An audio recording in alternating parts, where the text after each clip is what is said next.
Sir আমি এই মেয়েটাকে বিয়ে করার লেগে পালাচ্ছি না। তাহলে এতক্ষণ পর তো স্বীকার করলি। আরিফ, আরে কে? ওটা চালান দাও। মা ভালো আছো?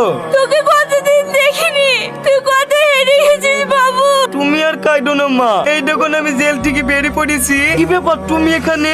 ওই তো নিজের গয়না বিক্রি করে উকিল ধরে তোকে জেল থেকে ছাড়ালো। ও 2 মাস ধরে আমার কাছেই আছে। তাহলে তুমি বাড়ি যাওনি? গেছিলাম। এই তুই কার হুকুমে বাড়িতে পাঠিয়েছি? বেজা শিগগিরই। তুমি একটু শান্ত হও, মেয়ে নয়তো ভুল করেই ফেলেছে, তবুও তো সে আমাদেরই মেয়ে। ও আমার মেয়ে না। যেদিন আমার মুখে চুন গালি দিয়ে বীর আসর থেকে পালিয়ে গেছে, সেদিন থেকে ও আমার জীবন থেকে মুছে গেছে। তার জন্য তো ও শাস্তি পেয়েছে।